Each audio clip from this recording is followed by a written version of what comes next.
Welcome back dear students. আমি তোমাদের ইংরেজি শিক্ষক শুভঙ্কর স্যার, আর তোমরা আমার সাথে আছো দ্য ডিজিটাল এডুকেয়ার ইউটিউব চ্যানেলে।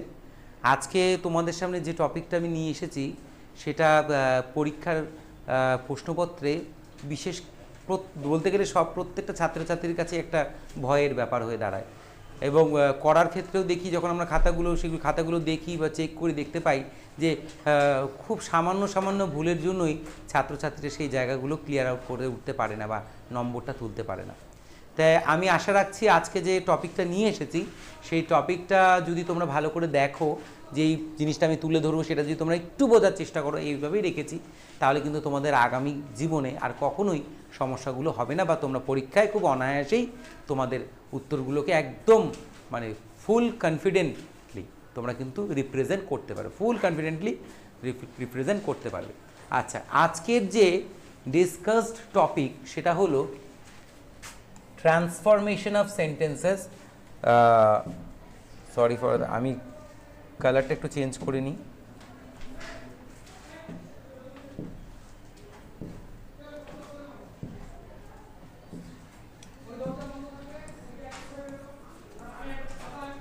Transformation of sentences, transformation of sentences, এটা আমাদের আজকে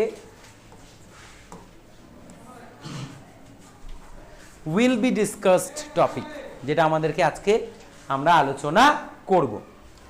আচ্ছা, প্রথমে যেটা বলে রাখি, যে এই কথাটা দিয়ে শুরু করলাম, যে পরীক্ষার প্রশ্নপত্রে ব্যাকরণের যে সেকশনটা, গ্রামাটিক্যাল যে সেকশনটা থাকে, সেই জায়গাটায় এই ট্রান্সফরমেশন অফ সেন্টেন্সেস যে ফ্যামিলি বলি এটাকে আমি, এই ফ্যামিলি থেকে অনেকগুলো প্রশ্ন সেটেল হয়ে থাকে। ফার্স্ট অফ অল এর মধ্যে আমরা দেখতে পাই ন্যারেশন চেঞ্জ, জয়নিং, তারপরে simple complex compound, affirmative two negative, assertive two negative বা অ্যাফার্মেটিভ টু ইন্টারোগেটিভ, এক্সক্লামেটরি, নানা রকমের কোয়েশ্চেন কিন্তু এখান থেকে সেট হয়ে থাকে। তো এই জায়গাগুলো, এই জিনিসগুলো যখন সেট হয়, তখন একটা সাধারণ ছাত্রছাত্রী যখন পরীক্ষার প্রশ্নপত্রে এই সকল প্রশ্নগুলো দেখে, তার মধ্যে একটা ভীতির সঞ্চার হয়, কারণ সে এই বিষয়ে তার ধারণা বা এই বিষয়ে যে গ্রোথ সেটা তার খুব একটা ম্যাচিওর নয়, যার জন্যই এক্সাম হলে বসার পর দেখা যায় প্রশ্নপত্র পেয়েই যখন সে গ্রামারে উকি মারে, তখন এই ধরনের প্রশ্নগুলো তাকে ট্রান্সফরমেশন সেন্টেন্সেস রিলেটেড যে কোয়েশ্চেন্সগুলো আসে সেগুলো বড়ই তাকে বিভ্রান্ত করে তোলে, এবং সে খুব মানে হীনমন্যতায় ভোগে, যে সে বোঝে যে না আমি পারবো না, এরকম একটা ব্যাপার। তাই আমি এতটুকু বলতে পারি যে এই প্রেজেন্টেশনটাকে সেইভাবে ডিজাইন করা হয়েছে যাতে করে প্রত্যেকটা ছেলে মেয়ে অনায়াসে আজকের পর থেকে ট্রান্সফরমেশন অফ সেন্টেন্সে যাতে কোনো রকমের প্রবলেম বা ট্রাবল ফেস না করে, সেই কথাটা মাথায় রেখে এই প্রেজেন্টেশনটা সেট আপ করা হয়েছে। তো এবার তোমরা খুব মনোযোগ দিয়ে আমার সাথে সাথে থেকে বিষয়টা বোঝার চেষ্টা করো। আমি এতটুকু তোমাদেরকে নিশ্চিত করছি যে তোমরা যদি এই ভিডিওটা প্রথম থেকে শেষ অবধি যতটুকু কন্টেন্ট আজকে দেখাবো যদি দেখতে পারো বা দেখো মন দিয়ে, এবং বাড়িতে সামান্য যদি একটু সেটা নিয়ে লেখাপড়া করো, সামান্য লেখাপড়া, বেশি নয়, মাত্র আধ ঘন্টা সপ্তাহে যদি মাত্র আধ ঘন্টা দাও, দেখো আমি প্রতিদিনের কথা বলছি না, কিন্তু within a week if you are able to invest only 1 hour, not half an hour, then sufficient, তাহলে যথেষ্ট, এটা পরীক্ষায় তুমি একদম নির্ভুলভাবে করে দিয়ে আসবে। সেই জায়গা থেকে আজকে দেখাবো, তাহলে সবাই সঙ্গে থাকো, এবার এগিয়ে যাই। তা আজকে ট্রান্সফরমেশন অফ সেন্টেন্সের যে টপিকটা আমরা ডিসকাস করব, সেই টপিকটা হলো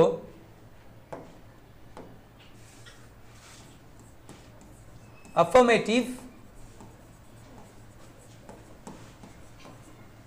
into নেগেটিভ। এটা হচ্ছে আজকে আমাদের ডিসকাস টপিক। প্রথমত, হ্যাঁবাচক বাক্যকে কি করে নাবাচক করতে হয়। শোনা মাত্রই প্রাণে ভয় চলে আসে যে কি বলছে, হ্যাঁবাচককে নাবাচক, তা আবার ইংরেজিতে। হ্যাঁ, ইংরেজিতে অত্যন্ত সহজ এবং সরলভাবে এই বিষয়টাকে আজকে আমরা ক্লিয়ার আউট করব। তা দেখি অ্যাফার্মেটিভ আর নেগেটিভ কি করে। প্রথমত বলে নেই, হ্যাঁবাচক বাক্য সেটাই যে বাক্যে কোনো নাবাচক বা নেতিবাচক শব্দর ব্যবহার থাকে না। অর্থাৎ এমন একটা বাক্য যে বাক্যটা বলার ক্ষেত্রে আমরা কোনো নাবাচক শব্দ ব্যবহার করব না, তাকেই বলা হয় অ্যাফার্মেটিভ বা হ্যাঁবাচক শব্দ। তো এবার এরকম একটা শব্দ বা সেন্টেন্স, এরকম একটা বাক্য বা সেন্টেন্সে যেখানে নাবাচক কোনো শব্দ নেই বা অবস্থান নেই, সেই বাক্যটাকে কি করে নাবাচক করতে হয় সেই জায়গাটা আমরা একটু দেখে নিই। আচ্ছা, আমি এই গোটা সেশনটাকে কয়েকটা রুলসে ডিভাইড করেছি। Rule number 1, rule number 2, rule number 3 মানে এই যাতে করে আমি টপিকটাকে খুব ভালো করে হাইলাইট করতে পারি, তার জন্য রুলসগুলো 1, 2, 3 দিয়ে রেখে দিচ্ছি। তোমরাও ঠিক তেমন করে খাতার পাতায় লিখে নেবে, তাহলে সুবিধা হবে। আচ্ছা, তাহলে আমরা চলে যাই এবার প্রথম ধাপে। যাওয়ার আগে লাস্ট আরেকটু বিরতি নিয়ে সামান্য বিরতি নিয়ে একটা কথা বলবো। কথাটা হলো, মনে রাখবে ট্রান্সফরমেশনের এই সেকশনে যেটা আমরা করতে চলেছি আজকে, একটা বাক্যের কিন্তু গঠনগত পরিবর্তন ঘটবে, অর্থগত পরিবর্তন নয়। এবার ট্রান্সফরমেশন করার ক্ষেত্রে ছাত্রছাত্রীর যে প্রাথমিক ধারণাটা যে কোনো একটা বাক্যকে না দিয়ে লিখলেই হয়ে গেল, ব্যাপারটা তা নয়। কিন্তু ব্যাপারটা হলো যে তোমাকে যে কোয়েশ্চেনটা দেওয়া হবে সেই গিভেন কোয়েশ্চেনের মানেটা যেন নাবাচকেও সেম থাকে, অর্থাৎ তুমি না দিয়ে লিখলেও যাতে মানেটা ওটাই থাকে, এটাকেই বলে ট্রান্সফরমেশন অফ সেন্টেন্স। এমন না যে বলে দিল দ্য গার্ল ইজ বিউটিফুল, তুমি লিখে দিলে the girl is not beautiful, তাহলে কিন্তু এটা বাক্যের রূপান্তরকরণ বা ট্রান্সফরমেশন অফ সেন্টেন্সেস হলো না। সেই পুরনো ধারণাটাকে ভেঙে দিয়ে কি করে শিখবো সেটা এবার দেখে নিই। রুল নাম্বার 1 আমি প্রথমে লিখছি, বুঝিয়ে দিব, প্রত্যেকটা ভালো করে দেখো। রুল নাম্বার 1-এ বলা হয়েছে কিছু রুট ওয়ার্ড বলবো, রুট ওয়ার্ডগুলো মনে রাখবো। আমি শর্টে লিখছি, দেখো।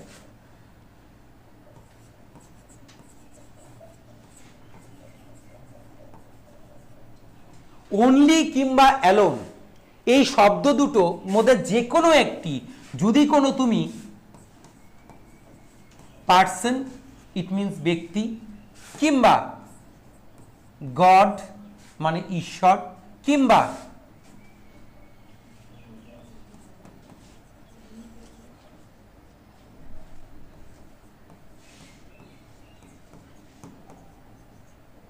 এনি রিলেশন, কোনো সম্পর্কের সামনে লেখা দেখতে পাও, সামনে লেখা আছে এমনটা তুমি দেখো, তবে যদি এমনটা লেখা থাকে, অর্থাৎ অনলি কিংবা অ্যালোন শব্দটা রয়েছে, সেই শব্দটা যে শব্দটার কাছে সামনে রয়েছে সে হয়তো একটা ব্যক্তি, রাম শ্যাম যদু মধু, কিংবা ঈশ্বর, সে শ্রীকৃষ্ণ হোক, হজরত মোহাম্মদ হোক বা যীশু খ্রিস্ট হোক, যে কোনো একজন ঈশ্বর, কিংবা এনি রিলেশন, যে কোনো সম্পর্কের নামের আগে হোক, যেমন ধরে নাও তোমার বাবা মা, কাকু, জেঠিমা, দিদি, বন্ধু, যে কোনো এরকম যখন ব্যক্তি, ভগবান কিংবা কোনো রিলেশনের নামের আগে এই অনলি বা অ্যালোন শব্দটা থাকবে, তখন সেই সেন্টেন্সটাকে যদি তোমাকে অ্যাফার্মেটিভ, এটা অবশ্যই অ্যাফার্মেটিভে আছে, অ্যাফার্মেটিভ থেকে নেগেটিভ করতে বলে, অ্যাফার্মেটিভ থেকে নেগেটিভ করতে বলে, হ্যাঁবাচক থেকে নাবাচক করতে বলে, লেখা আছে, তখন নাবাচক করতে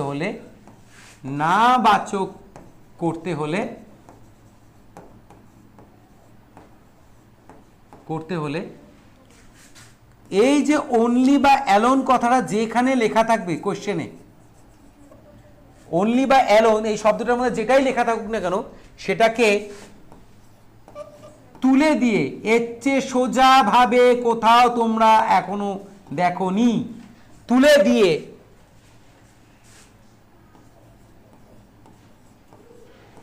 নান বাট লিখলে, যদি তুমি নান বাট লেখো, তবে নান বাট লিখে নেগেটিভ করতে পারবে। কি করতে পারবে? নেগেটিভ।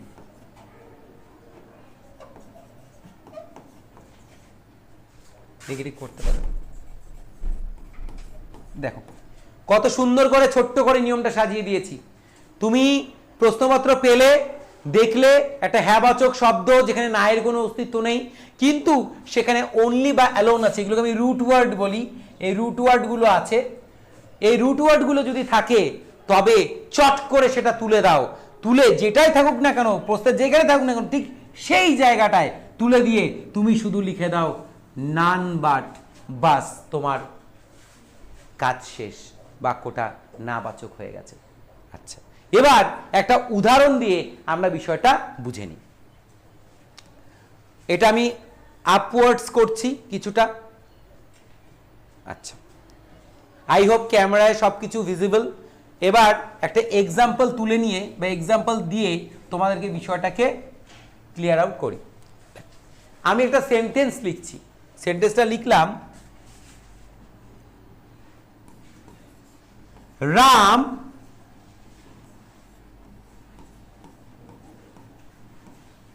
depends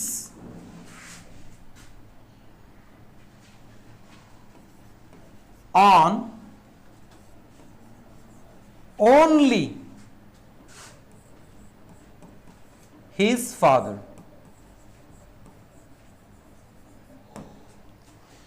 রাম নির্ভর করে শুধুমাত্র তার পিতার ওপর।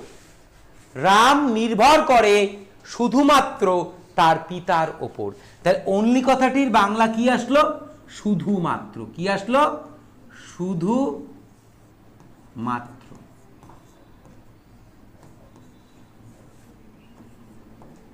অনলি কথাটার অর্থ কি আসলো? শুধুমাত্র তার বাবার উপরে নির্ভর করে। এবার ম্যাজিকটা দেখো, এটাকে আমাকে আছে কিন্তু কিসে?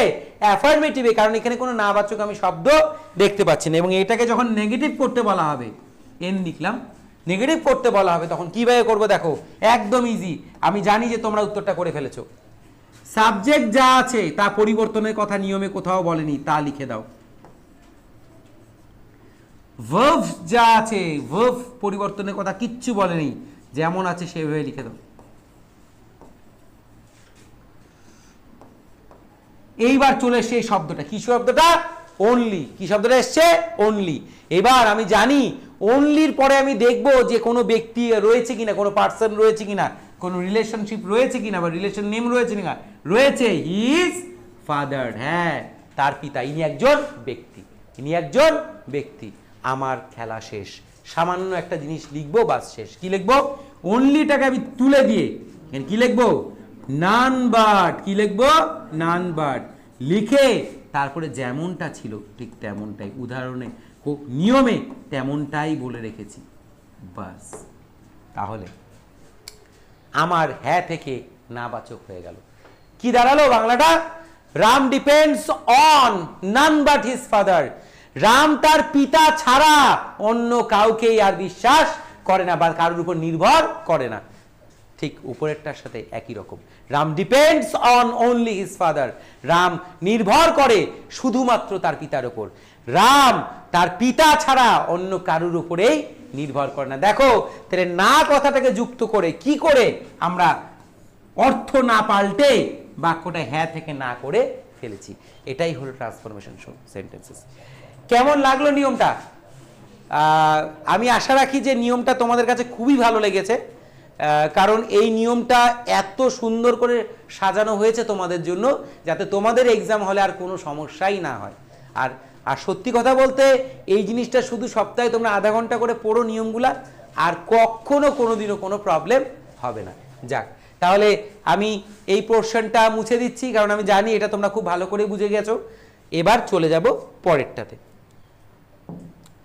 এবার চলে যাব রুল নাম্বার 2-তে। তোমরা ভালো করে দেখতে থাকো। রুল নাম্বার 2-তে, রুল নাম্বার 2-তে কি বলা হয়েছে? ওই সেমই দেখে নাও।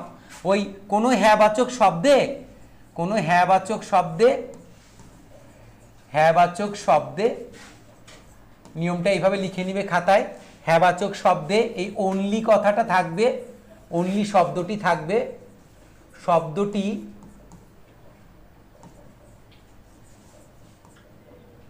শব্দটি যখন কোনো বস্তুর আগে, বস্তুর নামের আগে, বস্তুর নামের আগে হ্যাঁবাচক শব্দে, হ্যাঁবাচক শব্দে নয়, হ্যাঁবাচক শব্দে নয়, হ্যাঁবাচক বাক্যে লিখবো, হ্যাঁবাচক বাক্যে লিখবো। হ্যাবাচক বাক্যে অনলি শব্দটি যখন কোনো বস্তুর নামের আগে থাকে, কার নামের আগে থাকে? বস্তু। বস্তু মানে কি? যার প্রাণ নেই, তার মানে নন লিভিং। বই, চেয়ার, খাতা, টেবিল, হ্যাঁ এমন করে খাদ্যদ্রব্য কোনো যাই হোক থাকে, তখন তাকে নাবাচক করতে হলে, নাবাচক করতে হলে কি করব? ওই সেম অনলি যে শব্দটা আছে প্রশ্নে সেটাকে তুলে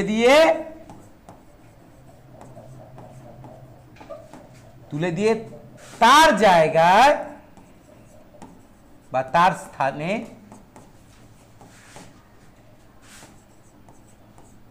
নাথিং বাট লিখবো। কি লিখবো? Nothing but. কি লিখবো?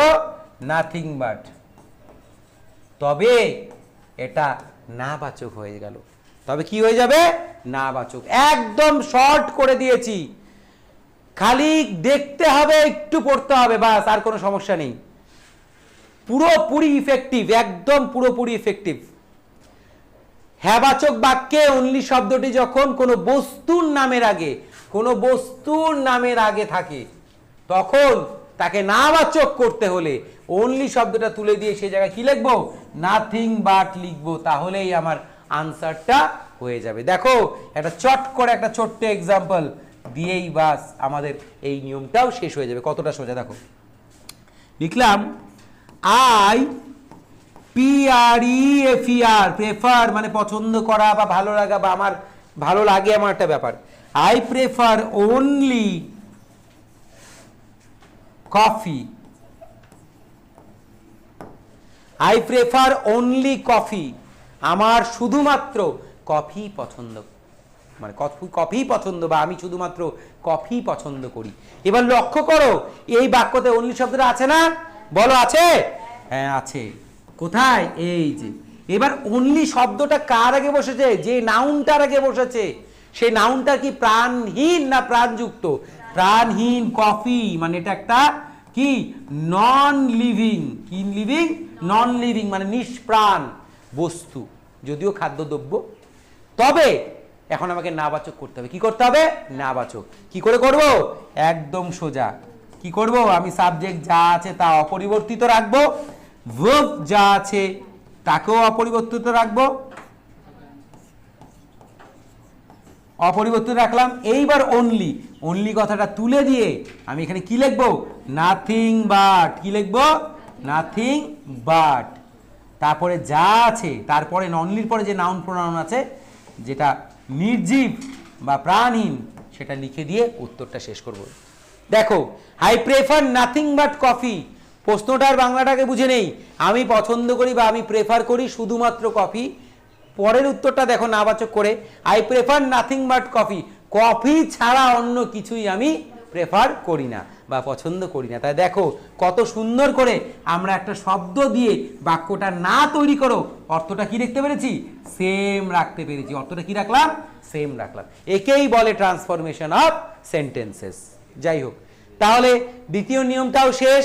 এবার চলে যাব আমরা তৃতীয় নিয়মে। কথা না বাড়িয়ে তৃতীয় নিয়মে চলে যাই। আচ্ছা, তৃতীয় নিয়মে দেখব, সবাই পেন অ্যান্ড পেপার নিয়ে কিন্তু নিয়মগুলো ভালো করে সাজিয়ে নিও।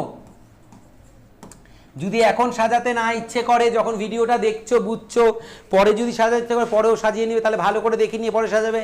আর যার মনে হচ্ছে না আমি দেখবো, পজ করে ওইটুকুনি লিখে নিব পরেরটায়, সেটাও করতে পারো। যার যেমন সুবিধা সেভাবে করতে পারো, ঠিক আছে? আচ্ছা, এবার রুল নাম্বার 3 চলে যাব। কি দেখবো এবার? আবার একটা হ্যাবাচক বাক্য, যেহেতু আজকে আমরা হ্যাঁ থেকে না করছি। হ্যাবাচক বাক্যে অনলি শব্দটি যখন কোনো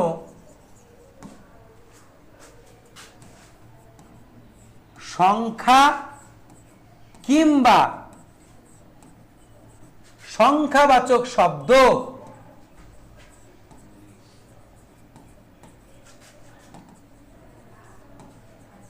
শব্দের আগে থাকবে বা পূর্বে থাকে, তখন তাকে নাবাচক করতে হলে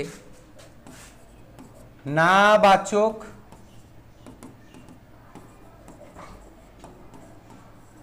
করতে হলে কি করতে হবে দেখো, এই অনলি শব্দটা তুলে দিয়ে সেই স্থানে, প্রশ্নের যেই স্থানে থাকবে সেই স্থানে নট মোর দেন THAN কিন্তু, কিংবা নট লেস দেন লিখলেই লিখতে হবে। লিখলে কি হবে, সেটা নাবাচক হয়ে যাবে। কি হয়ে যাবে, নাবাচকে ট্রান্সফার হয়ে যাবে। একদম সোজা, নট মোর দেন কিংবা নট লেস দেন লিখে দেব, তাহলে এটা নাবাচকে পরিণত হয়ে যাবে। কিন্তু মনে রাখবো, এবার এই প্রশ্নে দেখা অনলি শব্দটির পরে কোনো সংখ্যাবাচক কিংবা কোনো সংখ্যা থাকবে কিন্তু। হ্যাঁ, 1 2 3 200 300 400 হয় কোনো সংখ্যা কিংবা কোনো সংখ্যাবাচক শব্দ লেখা থাকবে, যাকে আমরা এইভাবে করে নেগেটিভ করতে পারবো। এবার চলো চট করে একটা উদাহরণ দেখে নেই, একদম সোজা।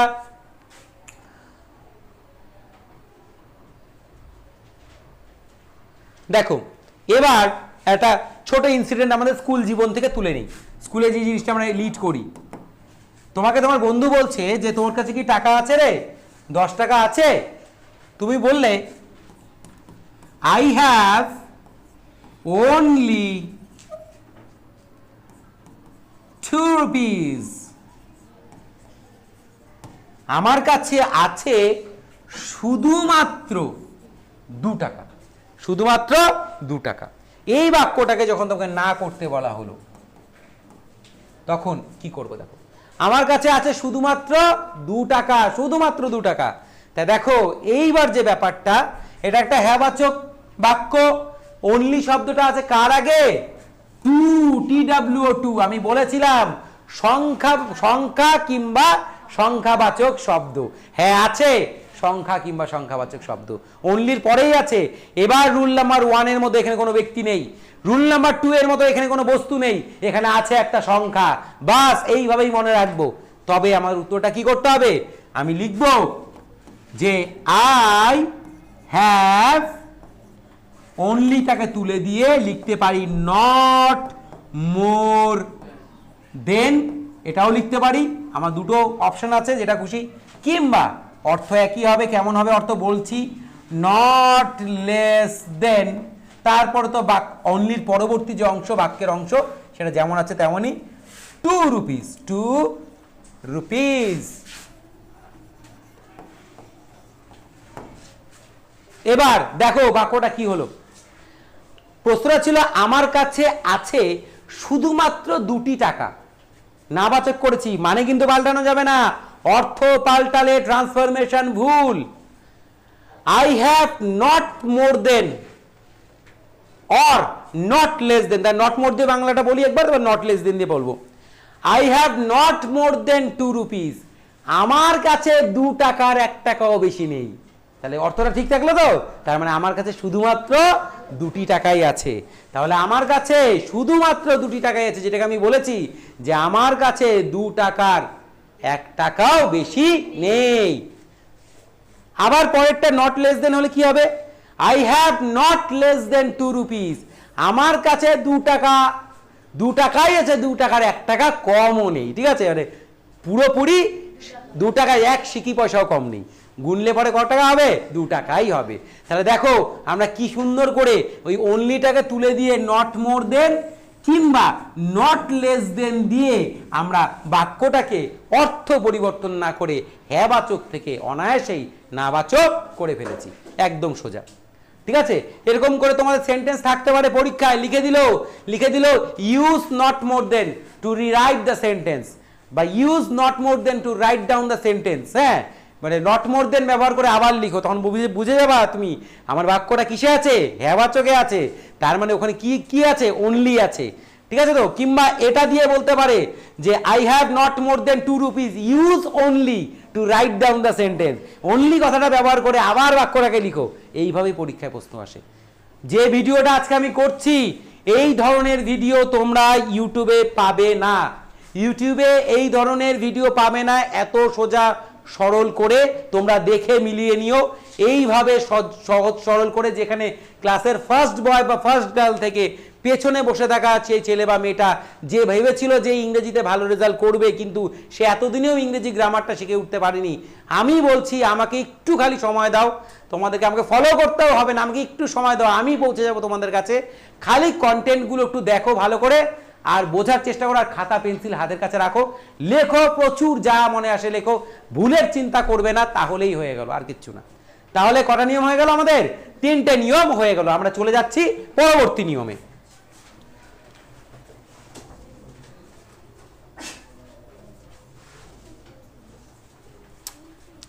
So now the next rule is very important. এই রুলটা কিন্তু ভীষণ পরীক্ষায় আসে, এবং লাস্ট নাইট আমি যখন এক্সাম পেপার তৈরি করছিলাম তখন কিন্তু বেশ কয়েক জায়গায় আমি করার সময় এই কথাটা মাথায় এসছে যে না, ছাত্রছাত্রীদের এই প্রশ্নটা দেওয়া উচিত। ঠিক আছে, খুব গুরুত্বপূর্ণ একটা প্রশ্ন। তোমরাও যদি কোশ্চেন ব্যাংক ঘেটে দেখো, প্রিভিয়াস ইয়ারের কোশ্চেনগুলো স্টাডি করো, definitely you can find out this particular নিয়ম। এই নিয়মটা তোমরা নিশ্চয়ই পাবে, যে নিয়মটা পরীক্ষায় প্রচণ্ডবার আসে, বিভিন্নভাবে ছাত্রছাত্রীদেরকে এটা তুলে ধরা হয়, কোনো সময় আনসারটাকে কোশ্চেন বানিয়ে দেয়, কোশ্চেনটাকে আনসার করে দেওয়া হয়, এবং যার জন্য ছাত্রছাত্রীদের মধ্যে একটা ভয়ের তৈরি হয়। কিন্তু আজকের পর থেকে এই পরিবারের কেউ তোমাকে আর ভয় দেখাতে পারবে না। দেখো এবার হ্যাঁবাচক বাক্যে, আজকে আমরা হ্যাঁ থেকে না করছি, বারবার বলে নিচ্ছি, যারা হট করে ভিডিওটা দেখবে, কিছু কিছু আমার ভাই বোনরা আছে, হ্যাঁ, they are too busy to see anything, হ্যাঁ, they did not have particular patience to watch a thing completely or in a full face. এটা অনেকেই আছে যে আমরা স্কিপ করে করে দেখি। So if you are learning something and educational related বা education related, if you are learning something, then please skip করবে না। তোমার দেখতে ভালো না লাগলে তুমি অফ করে রেখে দাও, কিন্তু স্কিপ করে করে দেখবে না। এতে করে কিন্তু কন্টেন্টের আসল উদ্দেশ্যটা বিঘ্নিত হয়, এবং ছাত্রছাত্রী যাদেরকে আমরা শেখাতে চাচ্ছি তারা কিন্তু শিখে উঠতে পারবে না। সো কিপ প্যাশেন্স, ধৈর্য রাখো, give time to your content and then you see. Okay, দেখো কি বলছে, হ্যাঁবাচক বাক্যে যদি মাস্ট শব্দটা থাকে, কি শব্দটা থাকে? মাস্ট। কি শব্দটা থাকে? মাস্ট। মাস্ট মানে প্রয়োজন। মাস্ট শব্দটি থাকে, তবে নাবাচক করতে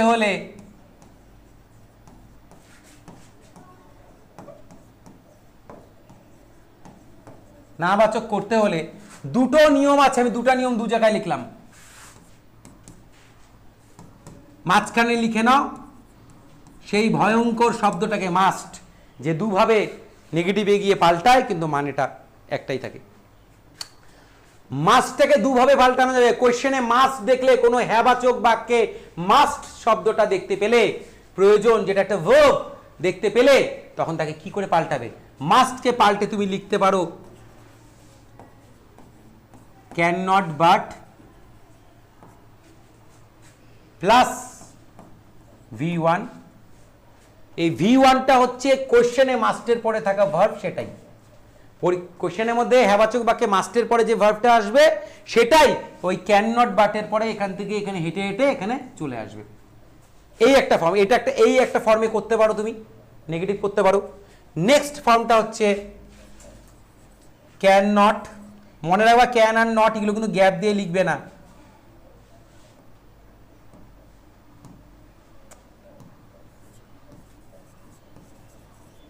ক্যান নট হেল্প প্লাস আবারও এই ভার্বটা এখানে হেঁটে হেঁটে চলে আসবে, কিন্তু এইবার সঙ্গে ওকে লাগবে একটা আইএনজি ওয়ার্ড। একটা কি? I N G word. এটাকে আইএনজি ওয়ার্ড বলে। এই দুইভাবে এটাকে তুমি করতে পারো। একদম জল করে দিয়েছি, কিন্তু ক্যান নট বাট দিয়েও তুমি লিখতে পারো, ক্যান নট হেল্প দিয়েও লিখতে পারো। এক্সাম হলে যদি তোমাকে বলে না দেয় তাহলে তুমি যে কোনো কিছুতে করতে পারো। আর যদি বলে সেন্টেন্সটা দিয়ে বলে write using but, write using help, গোটাটা বলবে না কিন্তু, তখন তোমাকে এই নিয়ম আর এই নিয়মে করতে হবে, বাস। যদি দিয়ে দেয় এইভাবে দিয়ে দেয়, অনেক সময় দিয়ে দেয় যে ক্যান নট বার্থডে সেন্টেন্সটা দিল, লিখে দিল রাইট ইউজিং হেল্প, অর্থাৎ তোমাকে ওই নিয়ম থেকে এই নিয়মে আসতে হবে। আসলে কিন্তু ওদের জন্মদাত্রী সে মা কিন্তু কে, ওই মাছটি, ঠিক আছে। মাস্টের মনে করো 2 সন্তান যারা মাকে তুলে ধরে, ঠিক আছে। তো কখনো এই ভাইয়ের কথা বললে তোমাকে এই ভাইকে দিয়ে লিখতে হবে, এই ভাইয়ের কথা, মানে কোশ্চেনে যদি বলে, কোশ্চেনটা যদি বাদ দিয়ে আছে, তাহলে তোমাকে কোশ্চেনের মধ্যে কি করতে হবে, তার মধ্যে লিখে দেবে use help to rewrite the sentence. Help ব্যবহার করে লিখো, তাহলে কিচ্ছু না, তোমাকে ক্যান নটের পরে বাটের জায়গায় কি বসাতে হবে, হেল্প, তারপরে যে V1, এই V1টাও লিখতে হবে, তার সাথে একটা আইএনজি খালি অ্যাড করে দেবে। আর যদি এইটা দিয়ে বলে যে তোমাকে ইউজ বাট, তাহলে তোমাকে কি করতে হবে, সেম জায়গাটা লিখতে হবে, হেল্পের জায়গায় বাট বসতে হবে, আর এখানে V+1টা লিখবে, তখন আর আইএনজিটা এখানে আর লিখবো না, হয়ে গেল। আচ্ছা দেখিনি এবার আমরা উদাহরণ দিই, তাহলেই না হয়ে গেল। আচ্ছা একটা সোজা এক্সাম্পল, পরীক্ষায় কিভাবে কোশ্চেন হয় আমি সেটাও সেটটা বললাম। দেখো, I must go down to the seas again। একটা কবিতার লাইন তুলে নিলাম, আমার প্রয়োজন যাওয়া সমুদ্রদের কাছে ফিরে যাওয়া প্রয়োজন আবার একবার, তাই তো। এই কবিতাটা আমরা পড়েছিলাম, দ্য সি, তাই তো, সি ফিভার, কবিতার নাম কি ছিল, sea fever. I must go down to the seas again, আমার আবার প্রয়োজন ফিরে যাওয়া, আবার প্রয়োজন আরেকবার ফিরে যাওয়া সমুদ্রদের কাছে। এই যে লাইনটা দেখো, এটা একটা হ্যাবাচক লাইন, because there is no negative word in the sentence, so which is the root word, the root word is must here is the root word that I have to replace by cannot but or cannot help। তাহলে এইটা হলো আমার সেই সেন্টেন্সটা যেখানে must শব্দটা আছে। এবার একে আমি এর যোগ্য উত্তরটা দিয়ে ছাড়বো। কি করব, দুভাবে লিখতে পারি, দুটোভাবেই লিখবো।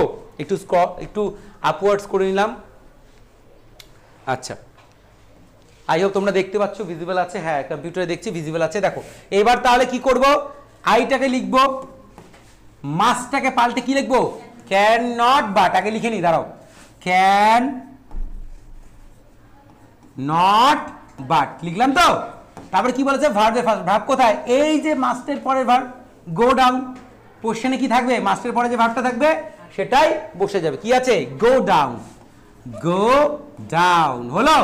তারপরে কি আর কিছু বলেছি না, তারপরে আদার্স, মানে যা আছে তাই। কি আছে, to the seas again, to the seas again। okay, my answer is complete, my answer is completed, আমার উত্তরটি সম্পূর্ণ হয়। এবার এইখানে যদি আমি ক্যান নট বাটটাকে না ইউজ করে ক্যান নট হেল্প করি, সেটা এবার করে ফেলি চট করে। সাবজেক্ট যা আছে তাই রাখবো আই, মাস্টের জায়গায় আমি কি করব, এবার ক্যান নট হেল্প লিখবো, ক্যান নট হেল্প লিখে ফেলেছি। এইবার কি করতে হবে, মাস্টের পরে যে ভার্বটা আছে তার সাথে আইএনজি ওয়ার্ডটা অ্যাড করতে হবে। তো কিসের সাথে হবে, ভার্বের সাথে হবে, প্রেপোজিশনের সাথে কিন্তু নয়। কিসের সাথে হবে, ভার্বের সাথে, এটা একটা ফ্রেজাল ভার্ব। ওকে, সো এইবার আমি লিখবো হচ্ছে ভার্ব কোনটা আছে, গো। আর মনে রাখবো আইএনজি, সবাই মনে রাখো, very very important note for each students, যে আইএনজি ওয়ার্ড একমাত্র ভার্বের বেস ফর্মের সাথেই বসে, আদারওয়াইজ বসবে না। একমাত্র ভার্বের বেস ফর্মের সাথে আইএনজি ওয়ার্ডকে ইউজ করা হয়। তাহলে ক্যান নট হেল্প হলো, ভার্বটা কি আছে, গো।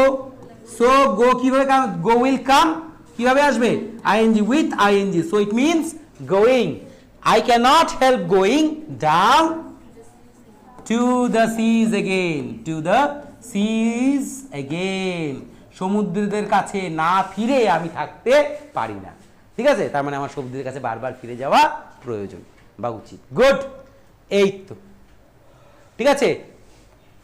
এইভাবেই কোশ্চেন আসবে, এইভাবেই করতে হবে।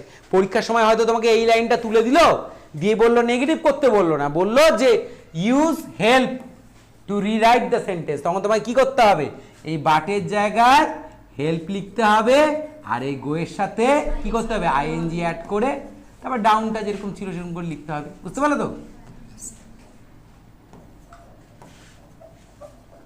ঠিক আছে। আবার যদি মনে করো যে তোমাকে বলে যদি কি করতে, বাট দিয়ে লিখতে, হেল্পটাকে পাল্টে বাট দিয়ে, তখন তুমি কি করবে, এইখানে কিচ্ছু না, এখানে তুমি শুধু কি করবে, এখানে শুধু বাট লিখবে, বাট লিখে এইবার তারপরে কি তোমাকে ভার্বের বেস ফর্ম লাগবে, আর আইএনজি লাগবে না, তাহলে কি লিখবো শুধু গো, বাস। I cannot but go down to the seas again, বাস আমার উত্তরটি সম্পূর্ণ। ঠিক আছে, আচ্ছা তাহলে নিয়মটা কেমন লাগলো সবাই বলো দেখি, ভালো লাগছে তো?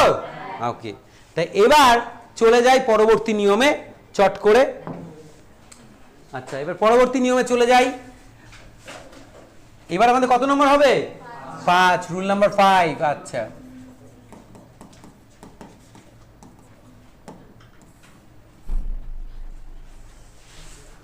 দেখো এইবার যেটা ব্যাপার দেখবো আমরা, যে হ্যাঁবাচক বাক্যে, হ্যাঁবাচক বাক্যে এভরি শব্দটা যদি থাকে, এভরি মানে প্রত্যেকে বা প্রতিটি, তাই তো? এভরি শব্দটি যদি থাকে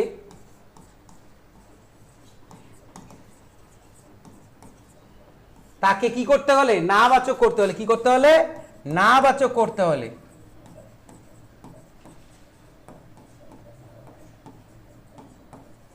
কি করতে হবে দেখো, প্রশ্নে যে এভরি কথাটা থাকবে সেটাকে তুলে দিব। কি করব? তুলে দিব নাবাচক করার সময়।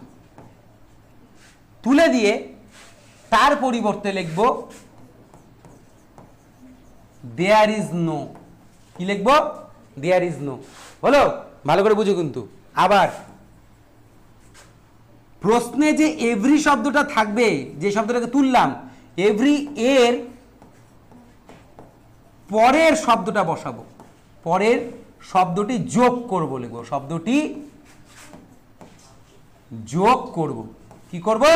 যোগ করব। তার মানে কি এভরির পরের শব্দ কার পরে যোগ করব? দেয়ার ইজ নো এর পরে শব্দটা কি করব? যোগ করব। ঠিক আছে, করার পর তারপর বাট লিখব। কি লিখব? বাট লিখব।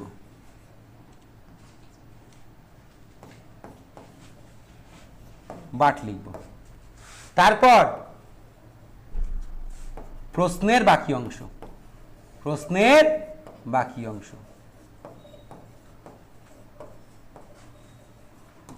বাস একদম বুলেট পয়েন্ট দিয়ে একদম সাজিয়ে গুছিয়ে দিয়েছি, একদম সোজা।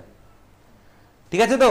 এভরি কথাটা দেখবো, বাক্যে যেখানে এভরি কথাটা থাকবে সেখানে যদি কোনো নাবাচক শব্দ না থাকে আমাকে নাবাচক করতে বলা হয়, বা আমি ইচ্ছা করছে নাবাচক দিয়ে লিখবো, অর্থটা একই থাকবে, আমি এটা নিজের রাইটিং এর ক্ষেত্রেও করতে পারি। সেখানে আমি এই প্রশ্নে যে এভরিটা আছে, এভরিটাই কি করব? ঠাস করে ঘুষি মেরে উড়িয়ে দিব। তারপর ঘুষি মেরে উড়িয়ে দিয়ে ওখানে কি লিখবো? There is no. তারপর এভরির পরে দেখবো একটা শব্দ আছে, এভরির বন্ধু। বন্ধুকে ওড়ানো যাবে না, এভরিকে ওড়াতে হবে।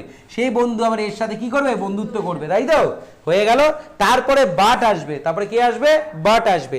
বাটের পর তারপরে যে অংশ সেটা হচ্ছে চলে যায়। বাটটা কিন্তু এখানে কনজাংশন, বাটটা কি কনজাংশন হিসেবে কাজ করবে। গুড, একটা ব্রিজ। এবার একটা উদাহরণ দিয়ে দেখিনি, ঠিক আছে? এটা আমি একটু রুলসটাকে একটু ছোট করে নেই।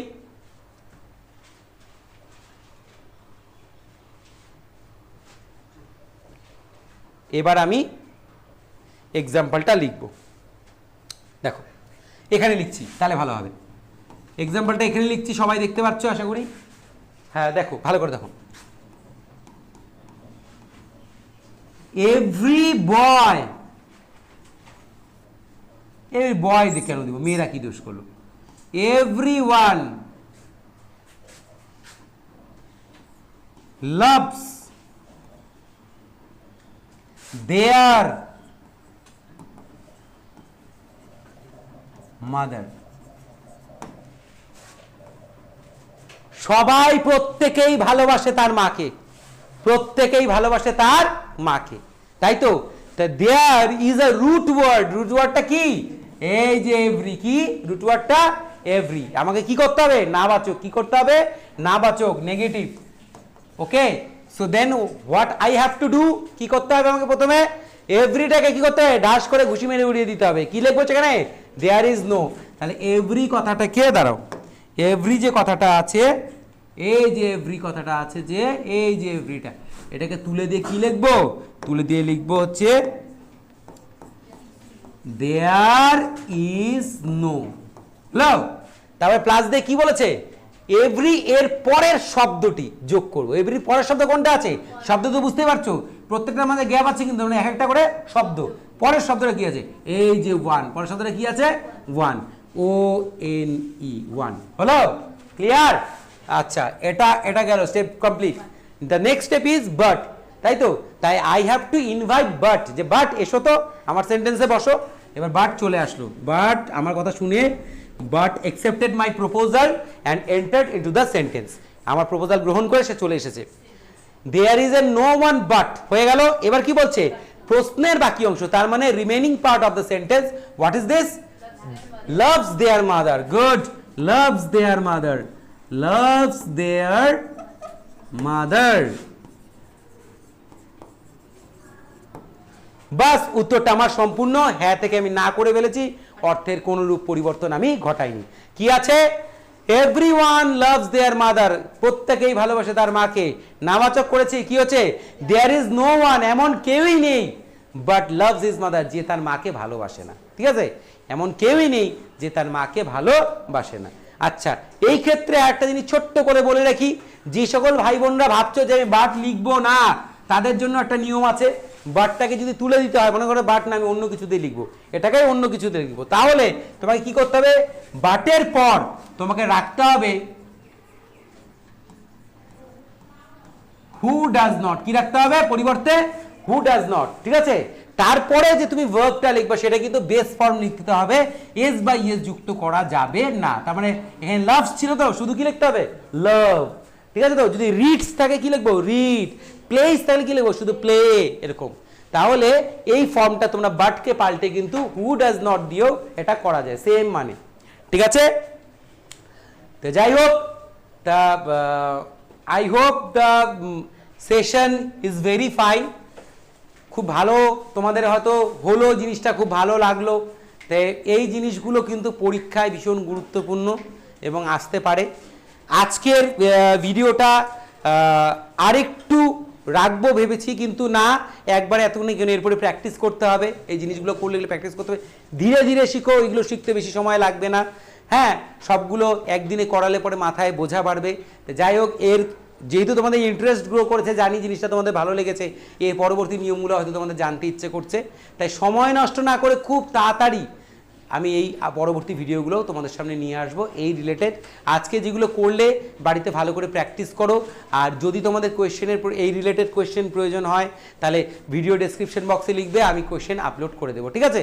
যেখান থেকে তোমরা এই জিনিসগুলো আরও ভালোভাবে প্র্যাকটিস করতে পারবে। নিয়মগুলোকে ভালো করে দেখো আর ধীরে ধীরে এগিয়ে যাও। ঠিক আছে? এই বলে আজকে ক্লাস শেষ করছি। ক্লাসটা কেমন লাগছে বলো, বিশেষ করে আজকের ক্লাসটা কেমন লাগলো জানাবে। আর আমাদের এই টিম, যে দ্য ডিজিটাল এডুকেট টিম, সেই টিমের প্রসপ্যারিটি, তার এনহ্যান্সমেন্টের জন্য তোমাদের সাজেশন, তোমাদের উইশেস আমাদের খুব দরকার। সেটা জানাও, আমাদের আরও বেশি আমাদেরকে এগিয়ে নিয়ে যাও। এবং তোমাদের যারা এখনও এখানে এই প্ল্যাটফর্মে এসে উপস্থিত হতে পারে, তাদেরকেও বলো, যা তোমরা শিখছো বন্ধু বান্ধবী প্রত্যেকের সাথে, বাড়ি ফ্যামিলি মেম্বারদের সাথে ডিসকাস করো, তাদেরকেও শেখাও। দেখবে তোমাদের শেখাটা আরও বেশি ভালো হয়ে উঠবে, সুন্দর হয়ে উঠবে। শেখার কিন্তু কোনো বয়স নেই। তুমি যদি কাউকে শেখাও, সে তোমার বাবা হোক, মা হোক, বা বাড়ির কোনো ভাই বোন হোক, প্রত্যেকে শেখাও, দেখবে জিনিসটা আরও বেশি মানে এর মধ্যে স্বাধীনতা চলে আসবে, ফ্রিডম চলে আসবে। তো যাই হোক, এই বলেই শেষ করছি। Good bye, have a good day.